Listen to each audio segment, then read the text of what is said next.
no voy a dejar de sentir estrés. El estrés tiene mala prensa y la Mm, gente piensa que si hay algo que te genera mucho estrés, bueno, pues no debe ser tanto para vos. O pensamos que estar estresado es malo. Y en realidad estar total. estresado potencialmente es buenísimo, porque si no fuese con estrés, es que no te estás incomodando, no estás Ujú, haciendo nada que te quite de ese lugar de confort. Entonces tampoco estás creciendo, porque ujú. para crecer hay que incomodarse y hay que estresarse. Bien.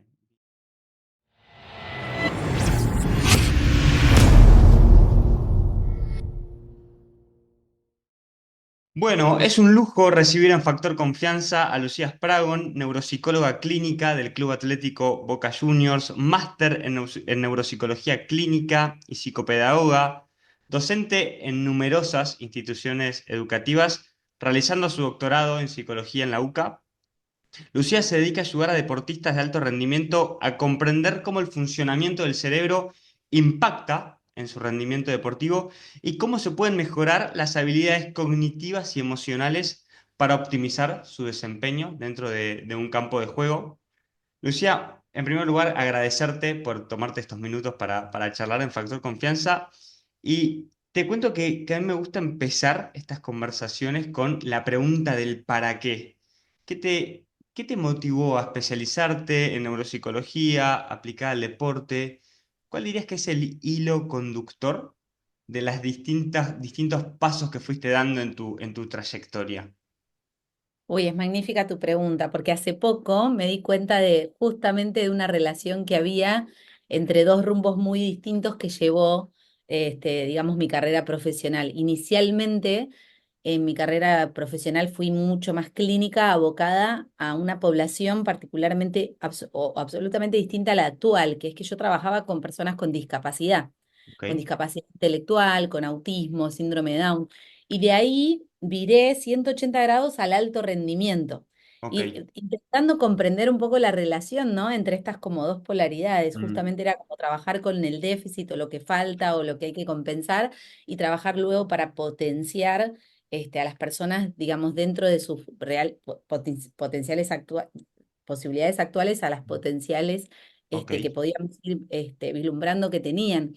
En realidad fue un poco digamos, yo creo que mi carrera fue un poco la consecuencia de una característica con la que me identifico, que es mi mentalidad de crecimiento.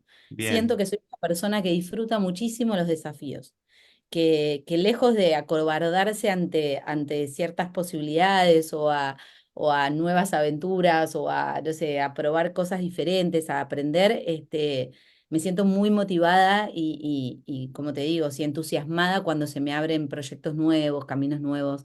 Entonces yo estaba como muy cómoda en un sector del desarrollo profesional mío en el cual sentía que me manejaba como pez en el agua y Mm, lejos de quedarme ahí, me quise incomodar. Y en este mm, incomodarme me fui a dar clases al posgrado, a la maestría de neuropsicología, del cual yo había sido alumna, y conocí, a todo esto siempre fui muy fanática del deporte, amo el fútbol, consumo fútbol, juego al fútbol, ok. este, soy hincha de Boca, y fui a dar clases a a la facultad, no, sí, a la facultad del Instituto del Hospital Italiano de Medicina del Hospital Italiano, donde cursé el posgrado, y la tuve de alumna que era la psicóloga en ese momento de juveniles de Boca, el club de mis amores. Y Bien. fue muy emocionante porque fue como decir, ah, está sentada Andrea, que es... Y bueno, y a partir de ahí comenzó un recorrido donde yo empecé a inmiscuirme en el mundo de la neuropsicología aplicada al deporte por interés propio, no porque Ok. estuviera per se laboralmente vinculada. Y Ujú. una cosa fue llevando a la otra y nada, pasó el tren de la posibilidad de subirme a Boca en plena pandemia con el plantel profesional masculino y dije, vamos, sí, sin ningún antecedente prácticamente, ¿eh? ¿Y con qué Pero contexto desafiante, ya, ¿no? Ujú, terrible, plena ujú. pandemia, burbuja que se hizo en el Howard Johnson, con la idea de que los jugadores y, bueno, toda la delegación estuviésemos aislados, cosa que funcionó mal porque se contagió uno, nos contagiamos los 50 de la ¿Quién era el delegación. entrenador de Boca en ese momento, en ese En ese entonces? estaba Miguel Ángel Russo, en Ruso, ese ok. Ujú, en plena pandemia. Y bueno, y con mucha historia o con mucha experiencia en lo que era la evaluación neuropsicológica clínica, pero poquísimo del deporte, más que el deporte amateur que yo practicaba y que tenía, digamos, en mi vida, por decirlo de alguna ujú, manera.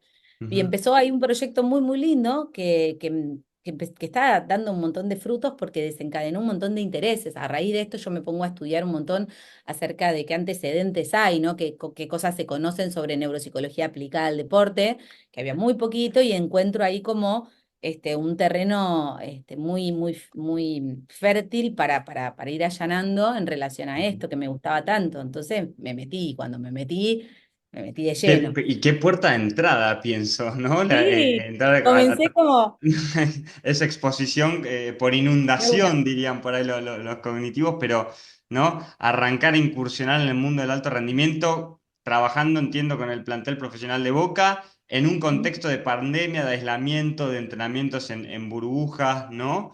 Eh, Total. eh, Sí, de y, cero a y 100. de 0 a 100 totalmente, pero creo que esto está muy relacionado, Lucía, con este concepto que traes de mentalidad de crecimiento, ¿no? Que es un concepto que lo trabaja, lo acuñó en su momento Carol Dweck, ¿no? La gran precursora de este tipo de, bueno, mentalidad fija, mentalidad de crecimiento. Digo, esto me habla muchísimo de tu relación con los desafíos, con la mentalidad, y esto por ahí corregime y por ahí podemos profundizar en eso. Es la mentalidad de crecimiento, es una mentalidad que no se identifica tanto con los logros, con éxitos, fracasos, sino más bien con los procesos, no con el aprendizaje que me puede llegar a dar determinado Completamente. desafío, ¿no? Completamente, y algo que me gusta muchísimo de la teoría de Dweck, que como vos decís fue precursora digamos, en las primeras publicaciones que hablan de esta temática y demás, después fueron haciendo subsiguientes metaanálisis porque como se volvió un bestseller su libro y fue como de mucho impacto, ¿viste? No solo en lo académico, sino también en cuestiones artísticas, deportivas, empresariales, fueron como puliendo esta teoría de Dweck. Y más allá de esto que vos mencionás, que es tal, que es real, de poner énfasis en el proceso, a mí lo que me encanta de la teoría de Dweck es que ella habla de la potencialidad que tenemos todos de mejorar en cualquier cosa que nosotros nos propongamos. Ya dice, no se trata de creer que sos bueno en todo, porque la gente tal vez confunde y piensa que tener mentalidad de crecimiento es pensar, bueno, yo soy bueno no, no, no, o sea, reconocer nuestras limitaciones o decir, bueno, yo no soy bueno en esto, soy mejor en esto otro, es como ella dice, self-awareness, es como Mm, autoconocimiento, es decir, che, yo me conozco y entiendo que, por ejemplo, no sé, las habilidades sociales son un punto débil, digamos, dentro de mi perfil neurocognitivo. Bueno, pero la mentalidad de crecimiento básicamente es justamente la creencia de que yo puedo mejorar en cualquier habilidad o en cualquier aspecto que me proponga hacerlo. Y que mejore no significa que voy a ser el mejor, pero sí que dentro de mi propio proceso personal puedo evaluar que estoy dando pasos para justamente cada vez más destacarme. Y eso es súper interesante porque cuando uno piensa en el deporte de alto rendimiento, está siempre este debate, ¿no? De si el talento viene con uno, si es mm, algo que naciste, como Messi nació, Messi el mejor del mundo, o fueron una serie de acontecimientos que hicieran que hoy Messi sea el mejor jugador del mundo. Digo, como esto del talento innato, ¿no? Que tan poquito se conoce. mm. Y bueno, pasa un poco a esto de la creencia que uno tiene respecto de, ella habla como de las teorías implícitas acerca del origen de las habilidades y los Ok, talentos. ok. Teorías implícitas es qué creo yo implícitamente respecto de mis habilidades o de mi talento o de mi inteligencia. Si yo te digo, che, Mm, Segu, ¿vos qué pensás? ¿Que sos un 7 en matemática, un 8 un 10? No, yo ujú, pienso que soy un 7 pero potencialmente podría ser un 10. Bueno, ujú. mentalidad de crecimiento. Ah, vos Bien. me decís, no, Lu, yo para las matemáticas soy un 0. Ujú, No.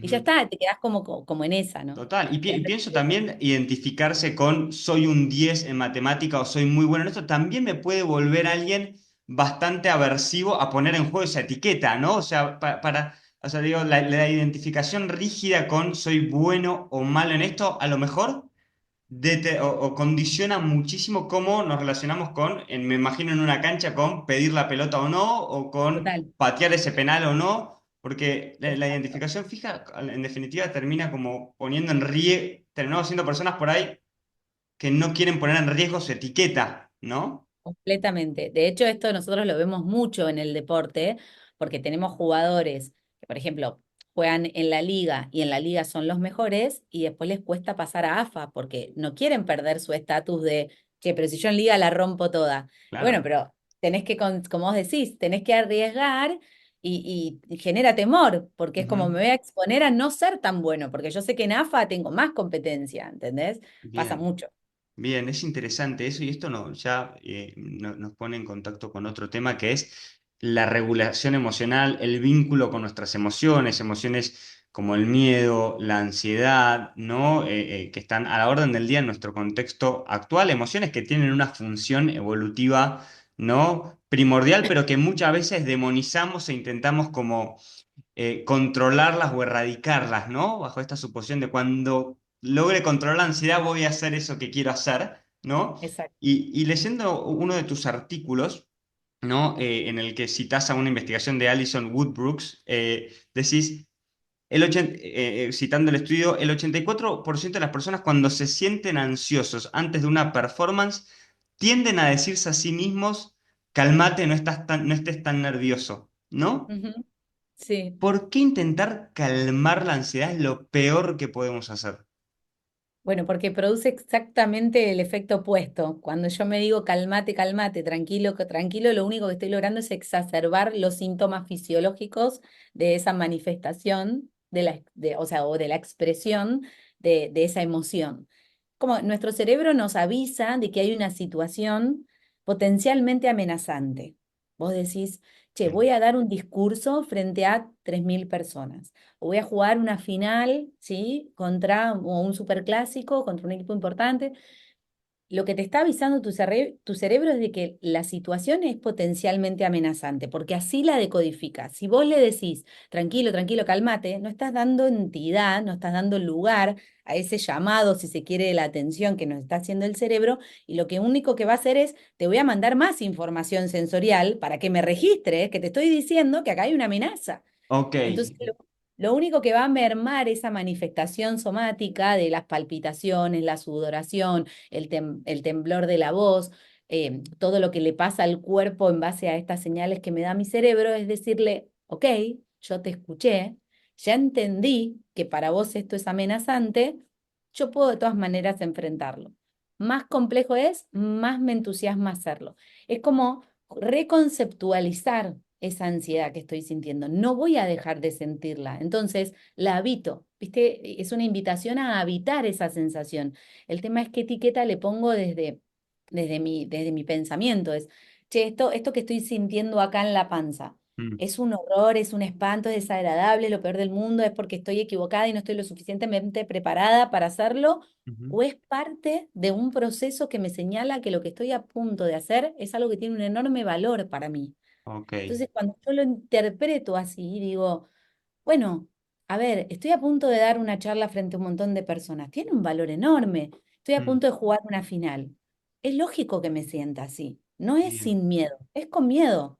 Adentro, venga, yo lo puedo gestionar. Y bien, ahí es como que lo podemos vivir muchísimo mejor.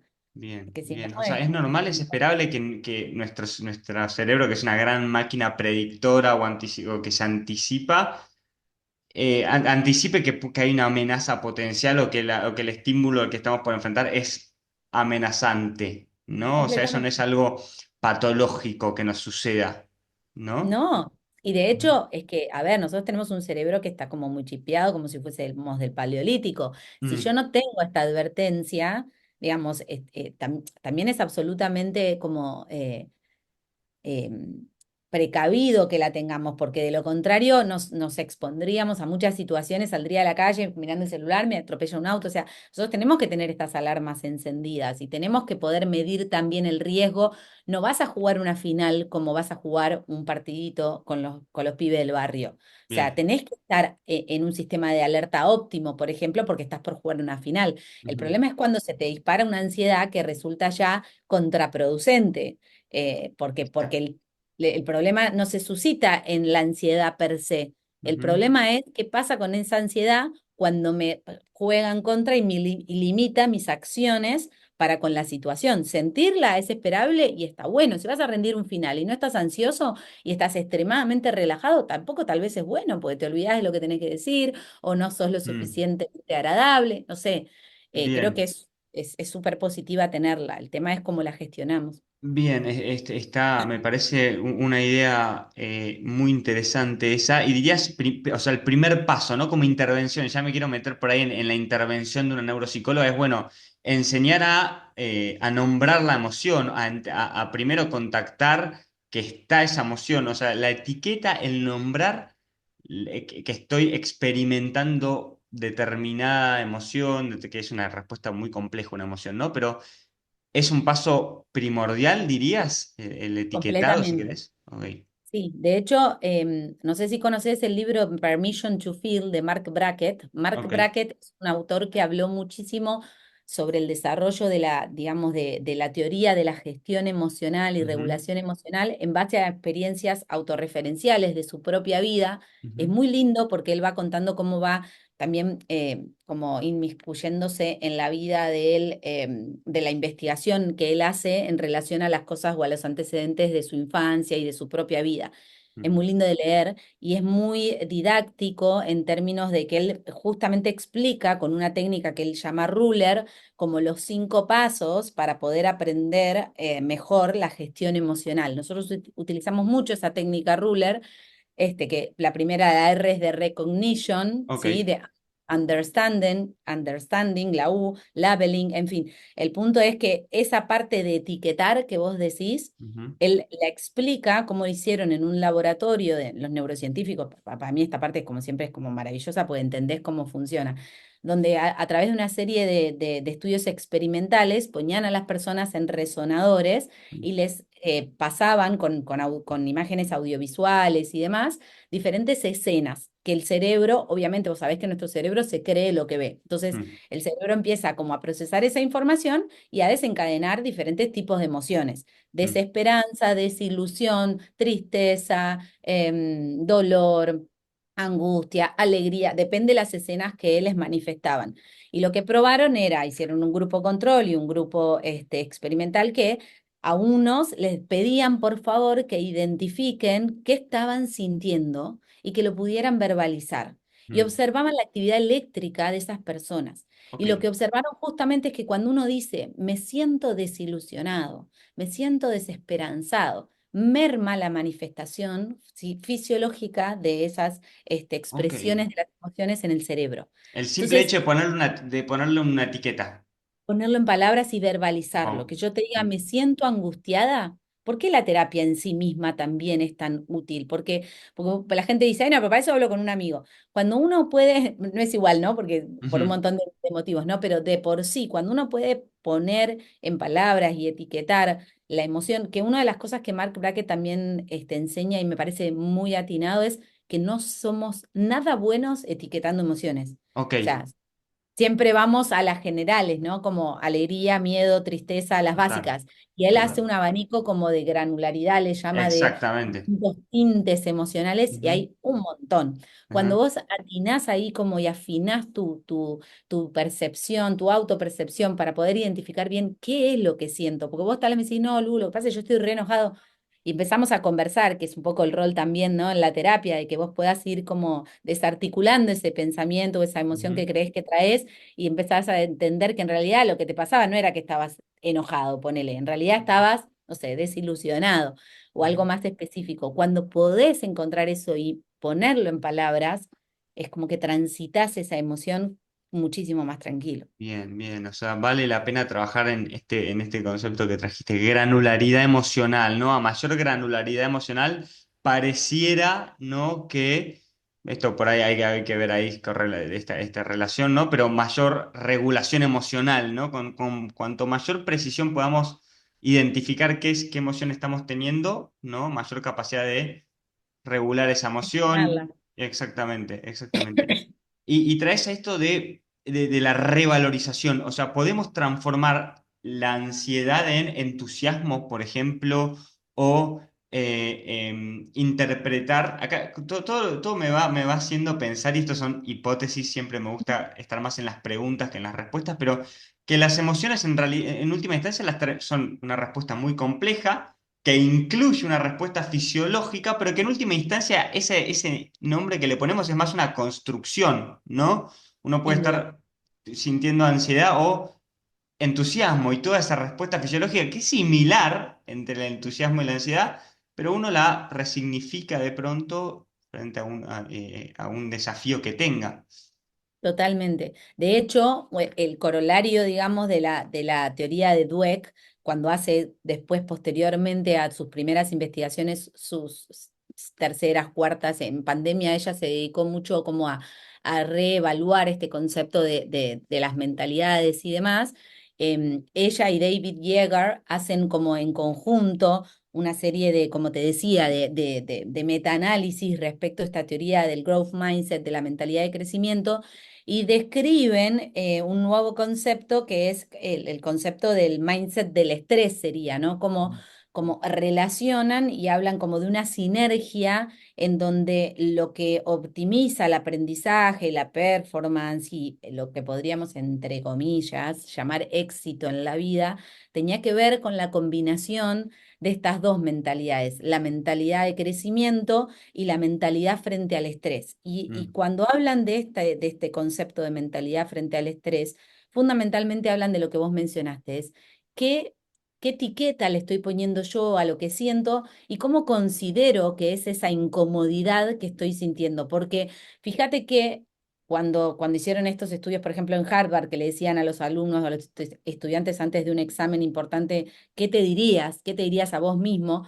Aquellos que eran capaces de decirse, estoy sintiendo ansiedad, pero es porque estoy entusiasmado, o es porque estoy a punto de hacer algo importante para mi vida, o este es un desafío hermoso, y no, esto es amenazante, esto es un peligro, esto me pone tenso, sino como vos decís, ¿no? Cambiar la valoración de las sensaciones somáticas que estoy sintiendo y ponerles una etiqueta más bonita y conceptualizarlas desde el lugar de, che, qué lindo que estoy viviendo esta cosita acá, tenían muchísimos mejores resultados. Oh. Entonces, como no voy a dejar de sentir estrés. El problema es que la gente, el estrés tiene mala prensa y la Mm. gente piensa que si hay algo que te genera mucho estrés, bueno, pues no debe ser tanto para vos. O, ay, bueno, tal vez no estoy tan preparada. No, no, Ujú. estás preparada, pero es con estrés, ¿entendés? Ok, ok, Porque siempre pensamos que estar estresado es malo. Y en realidad estar total. estresado potencialmente es buenísimo, porque si no fuese con estrés, es que no te estás incomodando, no estás Ujú, haciendo nada que te quite de ese lugar de confort. Entonces tampoco estás creciendo, porque para ujú. crecer hay que incomodarse y hay que estresarse. Bien, bien. Me súper interesa y entender cómo se trabaja de manera práctica un cambio de mentalidad, ¿no? En el largo plazo.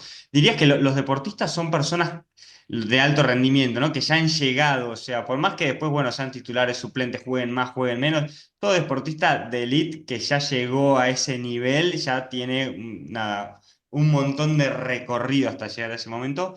Son personas con mayor mentalidad del estrés, mayor mentalidad de crecimiento, dirías que esto es así, no todos, ¿no? Está buenísima la pregunta porque en realidad es algo que yo pude, a ver, que no lo veo registrado en ningún lado, pero lo pude ir observando con la práctica clínica, o sea, estando ahí. Y lo que te puedo decir es que tenés mucha heterogeneidad, o sea, tenés deportistas que llegaron a una primera división y vos observás que tienen una mentalidad más fija, y en realidad lo más sorprendente es lo que vos mencionaste en un principio, que es que pareciera que uno, o uno creería que como llegó es porque Mm, tiene una mentalidad de crecimiento y en realidad lo más complejo en sí no es llegar, lo más complejo es sostenerse y ok, lo más complejo es perpetuar ese éxito que en algún momento tuvieron, porque cuando vos, digamos, para vos llegar, ya sea una primera división o bueno, sea un ranking muy bueno y ser un deportista de elite, digamos, vos tuviste que pasar una serie de adversidades. El problema es que lo más complejo, lo que se juega luego, como vos dijiste, es qué acciones yo evito para perder mi lugar ahí. ok. Porque arriesgar ahí tiene un costo altísimo. Vos pensás que lo que vos Total. arriesgás cuando no llegaste, bueno, todavía no llegaste, pero una vez que llegaste, arriesgar supone una amenaza muchísimo más grande. Entonces Ujú, ahí se juega muchísimo más esta dificultad en decir, bueno, o en identificar, bueno, ¿dónde está, no? Y yo lo trabajo mucho eso con los jugadores, ¿dónde está el margen entre ser prolijo y cumplir para sostenerme y irrumpir y ser creativo y ser, nada, un distinto, lo que decimos, ¿no? Bien, Como que vos pensás que el jugador que ya está en un plantel de primera división tiene un montón de responsabilidades que por lo pronto parten de hacer caso a la táctica que su cuerpo técnico le indica. Te dice jugá por derecha, jugá por derecha. Vos partís de esa base de que más o menos siempre tenés que hacer lo que te dicen, porque si no te jugás un poco el puesto, porque hay sí. entrenadores que no le gusta nada que no haga lo que vos le decís. Ujú. Pero también, si querés destacar, porque estás jugando en un equipo, no sé, ponele, que estás jugando en un equipo pequeño, no voy a nombrar ninguno, y querés ir a uno más grande y querés que te vean, te Ujú, tenés que vender. Entonces tenés que tirar un firulete, hacer una cosita rara, ujú, arriesgar, no sé, patear de media distancia, lo que sea. Entonces siempre trabajamos en esto, ¿no? De qué porcentaje voy a ser prolijo, qué porcentaje voy a arriesgar. ujú. Porque ahí también se juega la posibilidad de que vos también sigas mejorando en tu carrera profesional. Bien, bien. Y es difícil. ¿Qué variables, cuál dirías que son las principales variables en las que trabaja una neuropsicóloga a la hora de ayudar a un deportista a optimizar su rendimiento, ¿no? A tener una actuación más cerca de su potencial? ¿Cuáles son las clavijas en las que más trabajan? ¿No? Entiendo porque a ver, las variables que condicionan la conducta humana Montón. son un montón, ¿no? Son muy complejas. Entender qué generó un comportamiento, una decisión, ¿no? ¿Cuáles son las principales variables que ustedes observan? Bien. Mira, como matriz de base, nosotros siempre aclaramos que lo más importante para nosotras es la salud mental. O sea, Mm, antes que trabajar en mejorar su performance, yo voy a trabajar por procurar de tener jugadores que no estén atravesando o atraviesen ninguna problemática que impacte directamente en su salud mental. Porque si eso está pasando, eso es el emergente.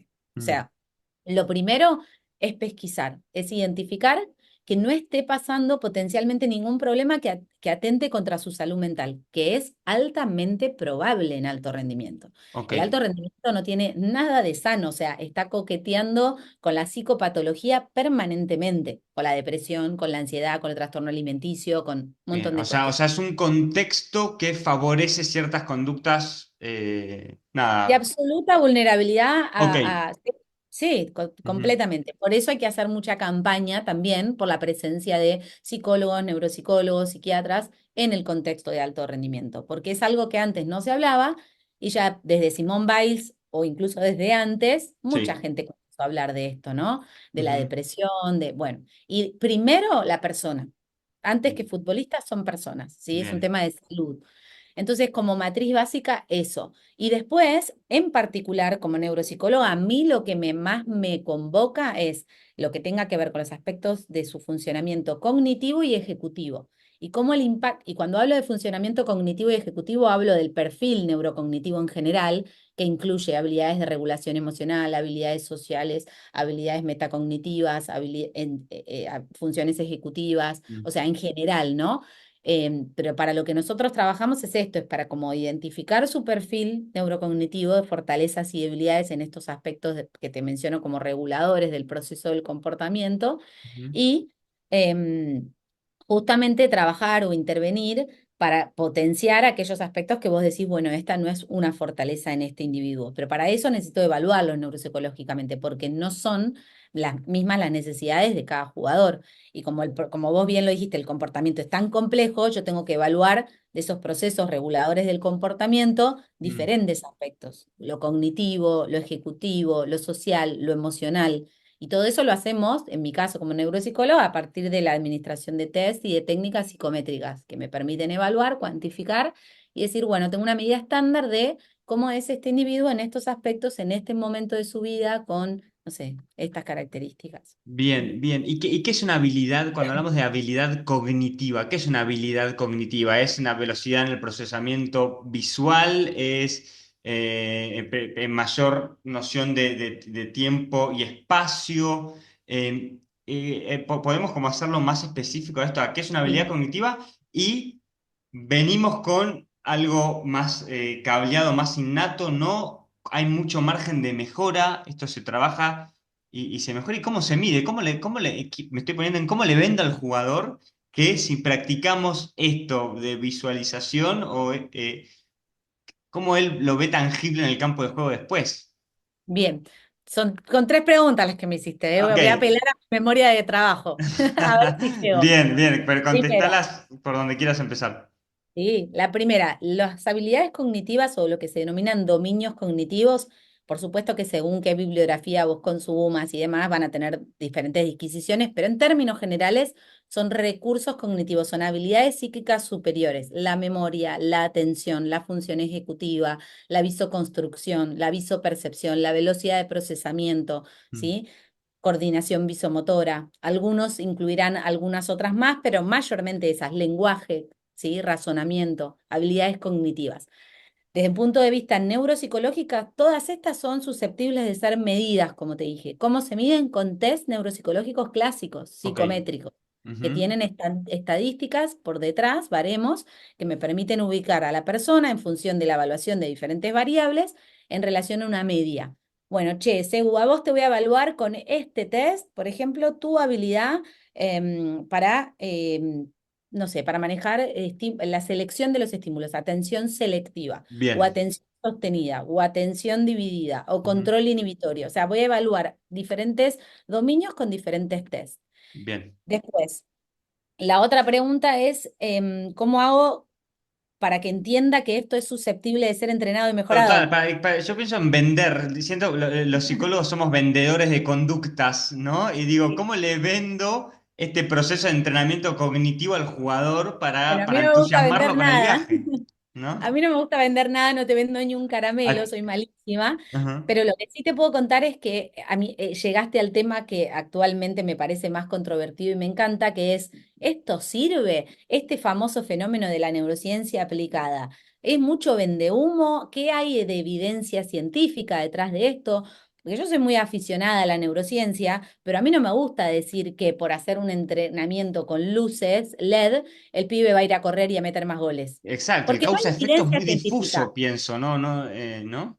Todavía estamos en pañales. Entonces, Ujú, si vos te pones a hacer un buen research, una buena investigación de bibliografía disponible, que lo hago permanentemente porque me encanta y porque soy la primera escéptica en creer que la ciencia no es tan ciencia exacta, porque estamos hablando de psicología, no ujú, estamos hablando de física ni de matemática, lo primero que te vas a encontrar es que todavía no hay evidencia científica de que estos entrenamientos per se de estimulación cognitiva transfieran esas habilidades al campo de juego. Lo que sí hay evidencia científica, y ya hace un montón de años, es de fenómenos de la neuroplasticidad, como mm, la sinaptogénesis y la neurogénesis.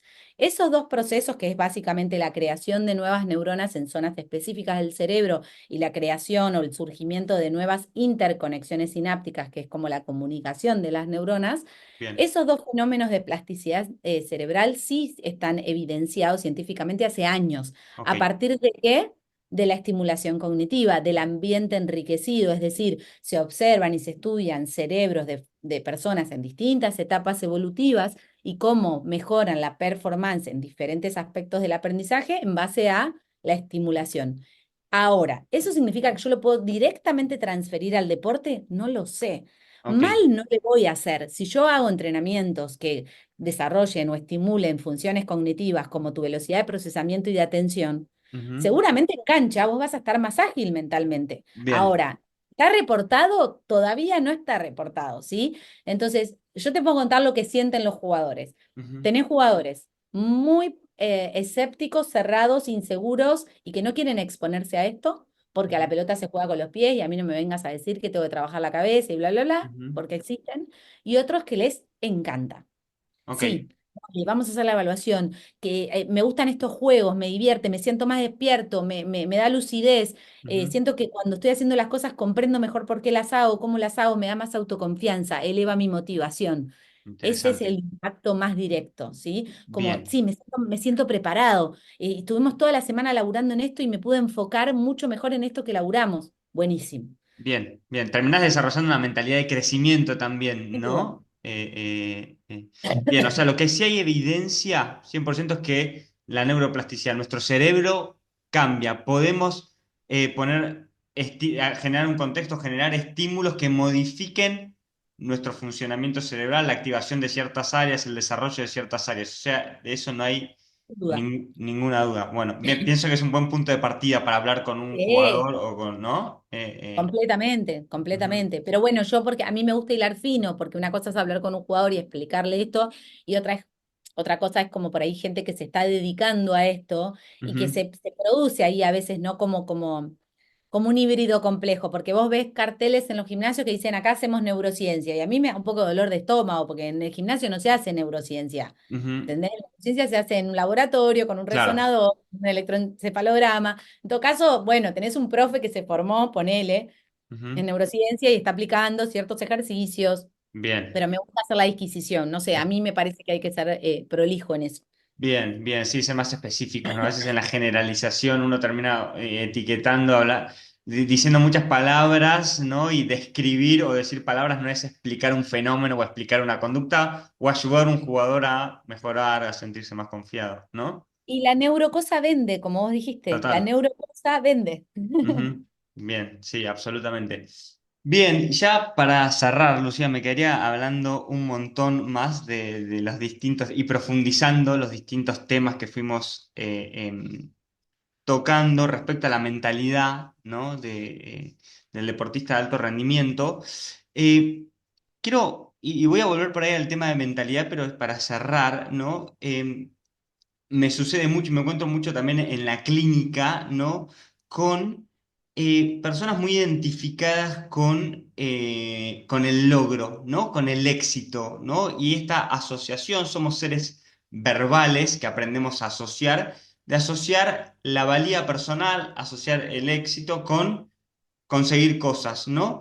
Y se generan, veo mucha mentalidad de prevención, esto, ¿no? De orientado a no perder lo que tengo o a asociar la valía con el éxito. Digo, eh, cómo podemos aumentar, ¿no? Nuestra disposición a fallar, a ponernos una meta y no cumplirla, ¿por qué hemos desarrollado esta relación con la palabra fracaso? ¿Por qué pesa tanto la palabra fracaso? Uy, qué buena pregunta, ¿no? Ujú, En primera instancia, creo que uno tiene como haber probablemente constituido una historia en relación al fracaso, ¿no? Al éxito y al fracaso. Creo que son cosas muy difíciles y delicadas de trabajar porque no constituyen como cuestiones de la inmediatez, sino que tienen que ver con creencias o con sí, estilos o patrones de comportamiento mm, que se vienen repitiendo sistemáticamente desde que somos niños, ¿no? Como que mm, desde que somos niños aprendemos o no aprendemos a frustrarnos. Y un poco la vida me parece que nos va como moldeando en este sentido en función del feedback que nos va dando respecto de cada vez que enfrentamos un desafío o asumimos algún riesgo y bueno, cómo nos va con eso y cómo nosotros aprendemos a gestionarlo y demás. Entonces, como meter un cambio contundente en relación a esa forma a la que somos, ujú. implica un gasto de energía cognitiva, Ok, mental muy grande y mucho laburo que no sé si todos estamos dispuestos a hacer, digamos. ok. Creo que como que darse el tiempo a pensar en por qué vivo el éxito o la vida, la mido Ujú, en términos de éxito desde este lugar y no desde este otro. O sea, como que ujú, implican un trabajo de introspección y de ganas de querer modificar eso muy, muy grande, ¿no? Eso por un lado, como que son cosas que siento que tenemos bastante arraigadas. ujú, Son muchas no por ponerme analista, pero muchas que se corresponden con el plano de lo inconsciente, que yo no necesariamente puedo de manera clara ver conscientemente por qué actúo como actúo y no de otro modo, y por qué evito o no evito ciertas circunstancias o, como decís, ciertos riesgos, ujú. o por qué sopeso, digamos, mis resultados y no los procesos. A veces ni nos detenemos a cuestionárnoslo, ¿no? Porque Bien. incomoda. Pero bueno, yo creo que hay que hacer mucha psicoeducación y que cuando uno labura desde la psicoeducación y explica cómo funciona este sistema de creencias nucleares que tenemos, cómo podemos nosotros trabajar en creencias potenciadoras, el impacto que tiene lo que me digo sobre efectivamente lo que sucede a nivel neurobiológico, o sea, este entender de que ya nuestra la famosa, digamos, investigación entre mente y cuerpo ya no es Ujú, solamente pensar en algo unidireccional, sino que es absolutamente bidireccional y que mi mente también moldea mi cerebro y no solamente mi cerebro, mi mente. Cuando empezamos como a estudiar y a comprender quienes se interesan en estos fenómenos, creo que somos mucho más susceptibles y permeables a realizar cambios en ese sentido. Y ujú, después creo que hay que ponerlo en práctica, pero me parece como que en esto, yendo más a lo cognitivo-conductual, si se quiere, para hacerlo bien pragmático, tiene que ser algo mesurable, tiene que ser algo que yo pueda ponerme un objetivo pequeño, ujú. desarrollar ciertos, digamos, pensar en habilidades que tengo que estimular y trabajar para desarrollar esos objetivos y después cuantificar cómo me fue, cuánto me fue, qué Bien. expectativas tenía, como hacerlo bien tangible, porque si no queda en la mera conversación, ¿no? De como, Ujú. bueno, en la vida voy a... Pero si lo bajo como algo más tangible y pragmático, digo, che, yo quiero mejorar mi habilidad para, no sé, hacer repeticiones en la barra, pero siento que los brazos no es lo mío porque siempre tren superior fui malísima. No sé, Ujú. pones un ejemplo concreto y llevas a la persona a vivir esa experiencia y sistemáticamente le vas enseñando cómo buscar feedback en el proceso y no en el resultado, cómo Excelente. monitorear ese proceso, y lo vas acompañando desde ahí, desde pequeñas cosas para después algo más general. Bien, me viene dando mucho, dando vueltas en la cabeza mucho esta idea de que nombrar no es explicar, de que caemos mucho en me falta autoestima, me falta confianza, y muchas veces nombrar eso, decirle a alguien te falta autoestima, no, realmente no es una manera muy útil de plantear un problema, un desafío, ¿no? Sino más bien esta mirada, bueno, ¿qué haría si tuvieses autoestima? ¿Haría esto? Bueno, ¿cómo podemos acercarnos a exponerte a eso, a lograr eso? ¿Qué pasos aproximativos, ¿no? Digo, Ujú. me ¿Y gusta cómo te pensar. sentís con autoestima, ¿no? Como también este ejercicio de visualizarte en la proyección de lo que va a pasar y cómo estarías vos en esa situación, cómo te Exactamente, sentirías, qué experimentarías. Sí, exactamente, porque caemos mucho en eso, ¿no? En nombrar fenómenos y a veces no los... Es difícil cambiar conductas desde el solo nombrar algo, ¿no? exacto. Y Y... siempre dicen que como que cuando vos querés tangibilizar algo, además de escribirlo, que es un recurso que yo utilizo muchísimo, porque de nuevo, para no dejarlo en el plano de la palabra, sino hacerlo tangible y poder leerlo, sacarlo del cuerpo a través de algo Ajá, manuscrito es excelente. Eso desde un punto de vista biológico también está estudiado, el por qué escribir a ujú. mano, no ni siquiera tecleando a mano, es Bien, mejor. Creo que como que lo que decimos, ¿no? Como que te ayuda a concretizar, como a decir, ujú, bueno, pará, me hago un plan de acción, lo puedo ver, lo puedo volver a leer, como que me lo encuentro en algo más ujú, tangible. Más allá que son cosas como difíciles de tangibilizar, bueno, desde ese ujú. lugar me parece que es una forma de hacerlo. Y en Bien, acciones, como en bien. hábitos o Ujú. en cosas concretas. Bien, excelente. Si tuvieses, vamos con las dos últimas, que elegir una intervención, ¿no? Fundamental, ¿no? A la hora de ayudar a deportistas de alto rendimiento y digo, y a personas, ¿no? Con sus desafíos propios de su vida.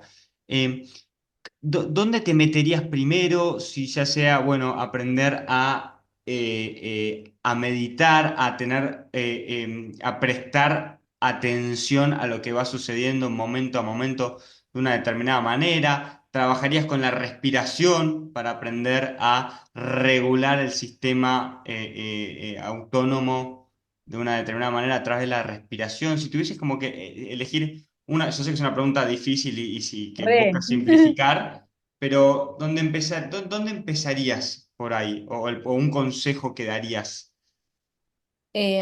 Súper difícil tu pregunta porque creo que en realidad no es que tenga una por excelencia para recomendar, sino que son en función, obviamente, del motivo de consulta y la realidad de ese individuo en particular. Pero mientras me hacía la pregunta, pensaba tal vez qué es lo que más me encuentro recomendando, ¿no? O Bien, qué es lo que más me encuentro como diciendo en general, ¿no? O intervenciones que son las que más... uso. Y creo que una tiene que ver mucho con esto de lo que hablábamos de la etiqueta de las emociones, como ok. aprender a identificar qué siento. Ujú, Esta técnica de Ruler es una cosa que utilizo muchísimo. Sí, el mindfulness también reconozco que como herramienta es extraordinaria, Ujú, em, que no, y viene bien a todos, o sea, independientemente de la problemática emergente, me parece que si uno quiere enganchar con algo del orden de la meditación y ujú. me parece buenísimo. Sí, como un Y ejercicio atencional, si nos ponemos como más completamente, habilidades completamente. cognitivas. Bien. Sí, Ujú, sí, sí, sí. ujú. Bien. Em, Bien, pero no, el etiquetado de las emociones es fundamental, ¿no? total. Y una cosa que digo mucho, me estoy acordando ahora, y que como que siento que tiene un impacto grande, es que nosotros somos el promedio de las 5 personas con las que nos rodeamos a diario. Ok, Creo que eso, cuando uno toma dimensión de lo importante que es con quién te estás relacionando, bien, porque eso va a determinar, no sé si determinar, pero sí a condicionar muchísimo quién sos. Y si vos estás en una reunión y la gente que te rodea, sentís que son todos más, o no sé, o menos inteligentes que vos, estás en el lugar equivocado. Si son bien. todos más inteligentes que vos, también estás en el lugar equivocado. O Ujú, sea, ujú. esto, ¿no? Como de entender un poco ahí quién soy yo en base a quiénes me rodean. Bien, bien, interesante. O sea, mirar el entorno, no solo buscar, mirar al jugador o a la persona, ¿no? Sino con quién interactúa esa persona en su diaria, ¿no? 100%, Eh, 100%. bien, y está bueno para hacer hasta un ejercicio introspectivo cada uno, ¿no? Ver con quién frecuentamos la Sí, mayor parte de nuestro tiempo. Bien, Lucía, la última, y con esto cierro. Tres libros o tres autores o tres referentes que recomiendes que hayas leído en el último tiempo que digas esto está bueno para aprender determinados temas, nuestra conducta, bien. regulación emocional. Yo, a ver, amo a Trevor Ragan, Ok. creo que es norteamericano o canadiense, no sé, Ujú, que habla muchísimo sobre él hace un compendio de todas estas teorías de la mentalidad, teoría del estrés, todo eso. ujú, Em, Me gusta Katie Milkman ujú. también, que habla Bien, también sobre cambio, y Kelly McGonigal, que es otro perfecto. libro que leí también hace poco que está muy bueno, How Kelly to Change. McGonigal del estrés, tiene un libro del estrés muy bueno, ¿no? Sí, claro, que habla sobre el mindset del estrés y Perfecto. el otro How to Change, cómo cambiar, de Katie Milkman, How to How to Change. change. Fueron libros Excelente. así como útiles, simples, con Ujú. intervenciones así como que te digo, pragmáticas, que te Bien. ayudan a utilizar esto que charlamos. How to Change. Será mi próxima lectura esa. Espectacular. Bueno, Bien, van a quedar en la descripción del episodio estas tres recomendaciones. Bien, Lucía, fue un lujazo tenerte, escucharte, aprender con vos. De verdad, gracias por estos minutos y por este espacio. El mayor de los éxitos en todos los desafíos que vengan en los distintos roles que vas ocupando. De verdad, gracias y bueno, ojalá encontrarnos en alguna próxima conversación. muchas gracias a vos. También ha sido un gusto para mí. Que tengas lindas fiestas y si tenés vacaciones, que las disfrutes mucho. Igualmente, muchas gracias. Beso grande, chau, chau.